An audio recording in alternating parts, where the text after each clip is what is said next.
Hello बच्चों, कैसे हैं आप? आशा है आप सब सही होंगे।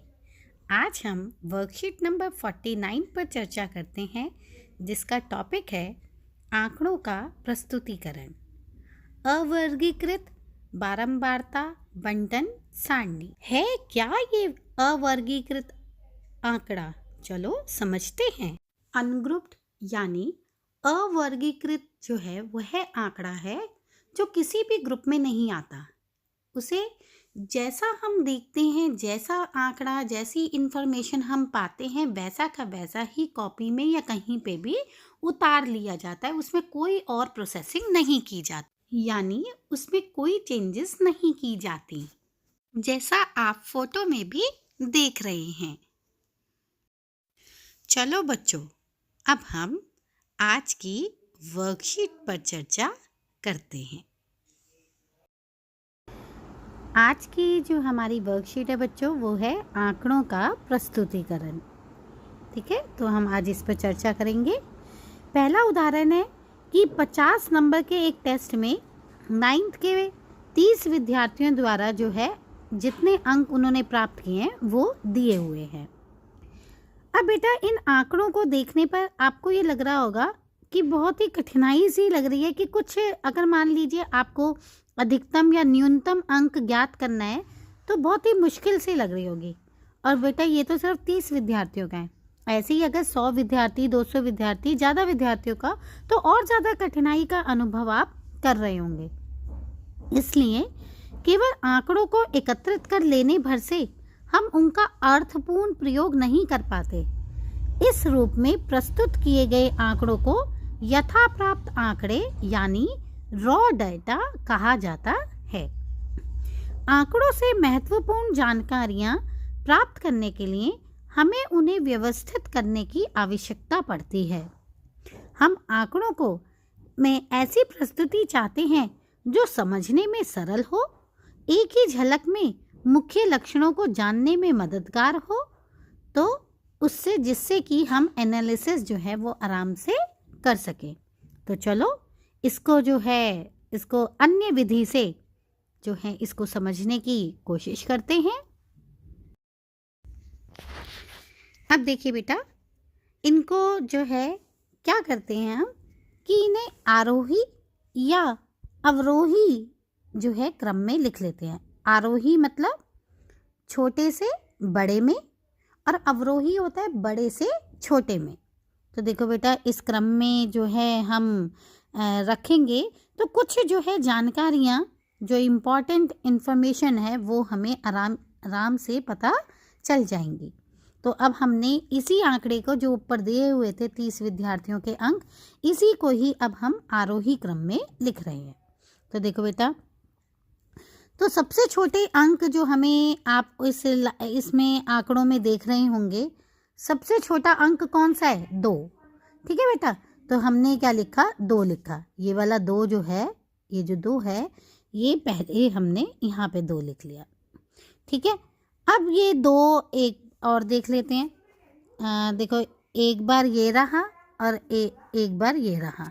ठीक है, तो दोनों बार ये 2 लिख लिए। यहाँ पे एक साथ लिखेंगे, ये नहीं कि एक ही बार लिखेंगे, दोनों को लिखेंगे। ठीक है, फिर अब 2 से बड़ा देखते हैं कौन सा है। आपने देखा, देखो बेटा, 5 है ना, 5। ये 5 भी जो है हमें 2 बार ही दे रखा है, तो इसको भी हमने 2 बार यहाँ पे लिख लिया। अब देखा, अब देखते हैं कौन सी संख्या बड़ी है। हाँ बेटा, देखो अब है 12। ठीक है, तो देखो 12। अब देखते हैं कितनी बार, दूसरी बार 12 लिखा हुआ है, फिर तीसरी बार 12 लिखा हुआ है, फिर चौथी बार भी 12 लिखा हुआ है। ठीक है, तो 4 बार 12 लिखा हुआ है। तो बेटा देखो, यहाँ पे भी हमने जो है 4 बार 12 लिख लिए। ठीक है, देख रहे हैं आप लोग, राइट? ये 4 बार 12 लिख लिए। अब इसके 12 के बाद कौन सी जो है संख्या बड़ी है? हाँ, 17। ठीक है, तो अब देखते हैं 17 एक बार, 2 बार, फिर 3 बार। तो ये ऐसे ही 3 बार ये लिख लिया। फिर है, आ रहा है हमारा कौन सा बड़ा है? 19। तो 1, 2, 3 4 5, 5 बार हमने फिर 19 लिख लिया। देखो 1 2 3 4 5, ठीक है। अब इसके बाद कौन सी बड़ी है? 21। 1 2 3 4 और ये 5। देखो बेटा 1 2 3 4 5। अब 21 के बाद कौन सा बड़ा है? 25। तो 1, ठीक है, 1 25 एक ही बार है, तो देखो बेटा एक ही बार लिख लिया। फिर अब कौन सी बड़ी है संख्या हमने पूरी टेबल में देखी? 33। तो 1, ठीक है, ये हुआ हमारा 1 2 3, 3 बार 33 है, तो देखो बेटा यहाँ पे भी लिखा हुआ है 1 2 3। अब 33 के बाद हमारे बड़ा है 39। तो 39, वो देखो पूरे हमने देख लिया, एक ही बार लिखा है, तो 39। फिर है 40, 40 भी एक ही बार है, तो ये आ गया। फिर आया हमारा 41। तो 1 2 और 3, 1 2 3। अब आपने देखा ऊपर जो है कोई भी अंक अब बचा नहीं है, सारे क्रॉस हो गए हैं। इसका मतलब अब जो है वो कुछ नहीं बचा, हमने सारे के सारे जो है अंक लिख लिए। अब बेटा देखो इससे हमें क्या जो है आसानी से पता लग गया कि सबसे कम अंक जो 2 नंबर हैं वो भी पता चल गया कि सबसे कम अंक न्यूनतम अंक कितने हैं, और अधिकतम अंक जो हैं 50 नंबर में से अधिकतम अंक कौन से आए हैं? 41। अब वो कितने बच्चों के आए हैं ये भी पता चल रहा है कि 41 जो हैं वो 3 बच्चों के आए हैं, और जो 2 नंबर हैं वो कितने बच्चों के आए हैं? 2 बच्चों के। तो आपने देखा कि आसानी से अब हम देख सकते हैं कि अधिकतम प्राप्तांक 41 और न्यूनतम प्राप्तांक 2 हैं। आंकड़ों के अधिकतम और न्यूनतम मानों के अंतर को आंकड़ों का परिसर कहा जाता है। तो यहाँ पे परिसर क्या हुआ बेटा? जो अधिकतम अंक है वो 41 है, न्यूनतम है 2, तो 41 में से 2 को माइनस कर दिया, वो क्या हो गया? 39, ठीक है। इसे कहते हैं रेंज, परिसर।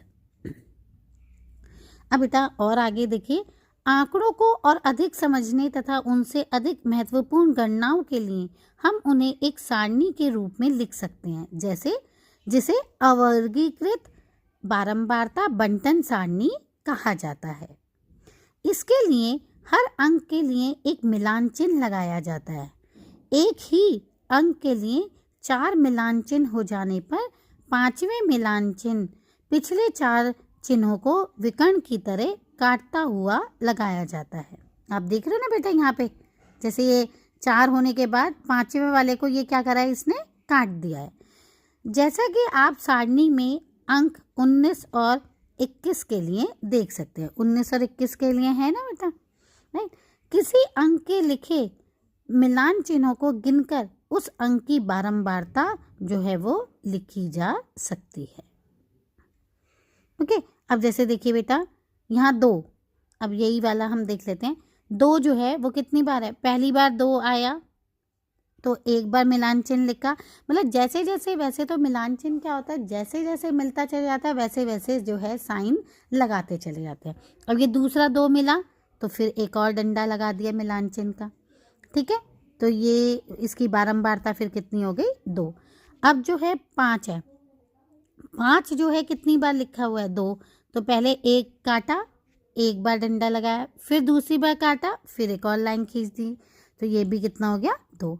ऐसी 12 जो है, पहले 1 तो एक जो है लाइन लगाई, फिर 2, फिर दूसरी वाली, तीसरा, फिर तीसरी लाइन लगाई, और चौथा, फिर ये 4 लाइनें ऐसे लग गई। ऐसे ही हर अंक का जो है हमने जो है ये मिलान चिन्ह बना लिया। तो मतलब ये वाली बारंबारता बंटन सारणी अवर्गीकृत के लिए कैसे बनाई जाती है? जितने भी अंक हैं जैसे 2 5 12 17 19 21 25 33 39 40 41, इसको इन सभी अंकों को लिख दिया एक बार। यहाँ पे बार बार नहीं लिखना, यहाँ एक ही बार लिखना है, लेकिन उसके मिलान चिन्ह में आ जाएगा कि ये कितनी बार लिखा गया है। तो समझ आ गई है ना, बहुत आसान।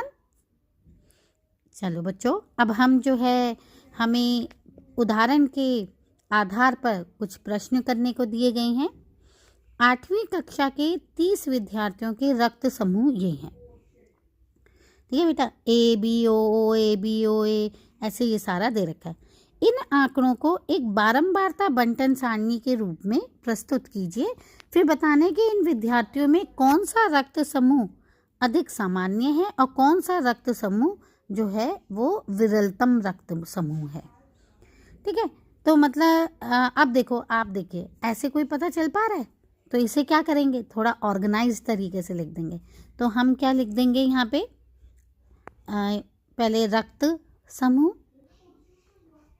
ठीक है, रक्त समूह, एक टेबल सी बन जाएगी। फिर आ जाएगा मिलान चिन्ह,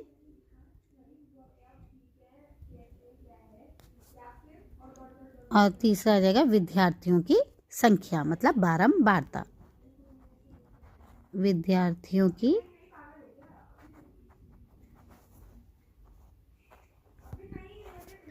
संख्या यानी बारंबारता।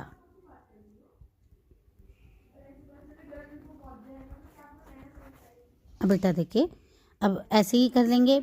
हमारे पास कौन कौन से रक्त समूह दे रखे हैं, ए बी ओ और ए बी, है ना बेटा। अब देखिए, ये मुझे, अब मैं इसका मिलान चिन्ह बना रही हूँ। एक ए मिला, मैंने कट कर लिया। फिर और ए मिलते जा रहे हैं, तो देख लेते हैं। दूसरा ए, ये भी कट हो गया। तीसरा ए, फिर ये चौथी बार ए, ठीक है। फिर 5वीं बार ए, तो इसको ऐसे कट कर दिया। फिर एक और ए, फिर इसके आगे लिखा, फिर एक और ए, फिर आगे कर दिया। फिर अब बेटा देखिए, ये भी ए है, तो एक और ए कर दिया। फिर ये एक ए है, ठीक है। तो यहाँ पे तो कितने टोटल हो गए हमारी बारंबारता, बारंबारता कितनी हो गई बेटा इसकी, 5 और 4 9, 9 हो गई ना, तो बारंबारता इसकी हो गई 9। अब है बी, बी एक बार, तो एक बार लगाया। फिर दूसरी बार, जैसे जैसे मिलता जाए काटते चले जाए, इधर यहाँ लाइन लगाते चले जाइए, ठीक है, मिलान चिन्ह में। इससे क्या फ़ायदा होता है कि आपका जो है कोई भी छूटेगा नहीं नंबर। और ऐसे ये लास्ट वाला बी मिला, एक है, फिर एक और बी है, ये हमारे पास कितना हो गया, ये 6। अब आया ओ की बारी, एक एक, फिर ये कटा एक, साथ साथ करते जाएंगे तो कोई गलती भी नहीं होगी। 3, फिर ओ एक और मिल गया 4, फिर ओ मिल गया 5, 5 के लिए हमारे पास ऐसे हो गया। फिर एक, ठीक है, फिर एक और ओ, फिर ये आ गया। अब फिर ओ है,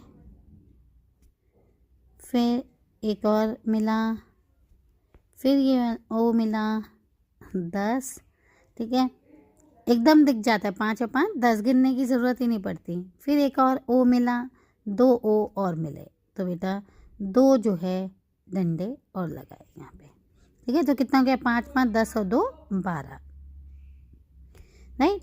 अब है ए बी, अब ए बी में देखिए बेटा, एक, फिर दूसरा, ऐसे ही तीसरा, ठीक है। तो ये कितने आ गए, 3। अब बेटा इन सब का जो है टोटल कर लेते हैं। 9 6 15, 2 17 और 3 20, 2 और 1 3। तो हमारे ये कितने विद्यार्थियों का जो रक्त समूह था, 30 का। तो ये दोनों जो है टैली कर गए, इसका मतलब हमारी बारंबारता सही बनी। अब देखिए बेटा, इस बारंबारता बंटन सारणी में आप देख रहे हैं ओ ब्लड ग्रुप जो है वो 12 विद्यार्थियों का है। तो इसका मतलब रक्त समूह ओ अधिक सामान्य है, और क्योंकि ब्लड ग्रुप ए बी जो है केवल 3 विद्यार्थियों का है जो सबसे न्यूनतम है, अतः यह रक्त समूह विरलतम रक्त समूह है। प्रश्न नंबर 2 है कि ये 40 परिवार के बच्चों की संख्या दे रखी है और हमें जो है बारंबारता बंटन सारणी जो है वो बनानी है। अब देखिए बेटा, पहले हम क्या करते हैं, हम इसे आरोही क्रम में लिख लेते हैं, ठीक है, उससे आसान हो जाएगा। तो आरोही क्रम में लिखने पर आप देख रहे हैं कि सबसे पहले जो है वो क्या है, सबसे छोटा नंबर क्या है, 0, ठीक है। तो अब 0 देख लेते हैं कितनी बार, 1 2 3 4 5 5 बार 0 है, तो हम 5 बार 0 यहाँ पे लिख लेंगे, ठीक है। अब क्या आया, 1, तो देखो 1 2 3 4 5 6 7 8 9 9 बार, तो 1 2 3 4 5 6 7 8 9, ठीक है। अब आया 2, 1 2 3 4 5 6 7 8 9 10 11 12 13 14 15, ठीक है। 15 बार अब हमने 2 लिख लिया, 1 2 3 4 5 6 7 8 9 10 11 12 13 14 15, ठीक है। अब क्या आया बेटा, 3 3, तो देखो बेटा 1 2 3 4 5 5 बार, तो 1 2 3 4 5। अब आया 4, तो देखो बेटा 1 2 3 4 5 6, और तो कोई नंबर नहीं रहता बेटा, 6 बार जो है अब हमने 4 लिख लिया, 2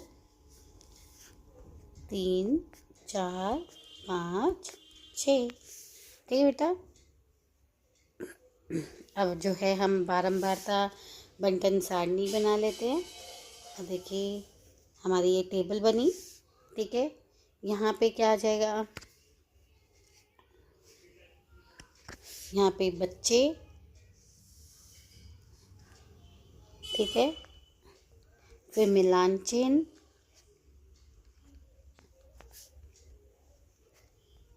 ठीक है बेटा, फिर आया परिवार की संख्या, परिवार की संख्या बारंबारता, ठीक है, ये बारंबारता होगी ना। अब देखिए बच्चे वही, किसी घर में 0, किसी घर में 1 या 2 या 3 या 4, ये देखे गए, ठीक है। अब 0 मतलब किसी परिवार में कोई भी बच्चा ना हो, वो ऐसे देखो 1 1 2 3 4 5, ठीक है। तो बारंबारता इसकी कितनी होगी, 5, मतलब 5 परिवार ऐसे देखे गए कि जिसमें कोई भी बच्चा नहीं था, ठीक है बेटा। अब है 1 1 जो है, ये देखो 1 मतलब साथ साथ लिखते जाओ काटते जाओ, दूसरा चौथा पांचवा, फिर छठा, सातवां, आठवां, नौवां, ठीक है। अब ये देखो ये कितनी बार आ गया, 9 बार। अब देखो यहाँ पे 2 1 2 3 4 5 6 7 8 9 10 11 12 13 14 15, ये 15 के 15 जो है हमने काटे, ठीक है। यहाँ पे 1 2 3 4 5 2 3 4 5 5 हो गए ना 15, राइट। अब 3 एक बार लिया, फिर फिर दूसरा 3, फिर मिलान चिन्ह, फिर तीसरा 3 काटा, फिर मिलान चिन्ह लगाया, चौथा काटा, मिलान, मतलब एक बार काटते जाइए और यहाँ मिलान चिन्ह लगाते जाइए। तो ये कितना हो गया बेटा? 5। अब 4 की बारी आई। 1 2 3 4 5 6, 4 जो है वो 6 बार है। तो 1 2 3 4 5 1 6। ठीक है, जब आदत पड़ जाती है तो आप डायरेक्ट भी ऐसे कर सकते हैं। ठीक है बेटा, अब ये जो है कितना निकल के आना चाहिए? 40। तो देखते हैं, 5 और 5 10, 10 और 9 19, 19 और 5 24 और 6 30, 3 और 1 4। अब बेटा ये हमारा टैली कर गया परिवार की संख्या से, तो हमारा बिल्कुल ये बारंबारता बंटन सारणी सही बन गई। आ गया समझ? है ना बहुत आसान? बच्चों, आज की चर्चा बस यहीं तक। फिर मिलते हैं। अपना ख्याल रखना, बार बार हाथ धोते रहना। Bye bye.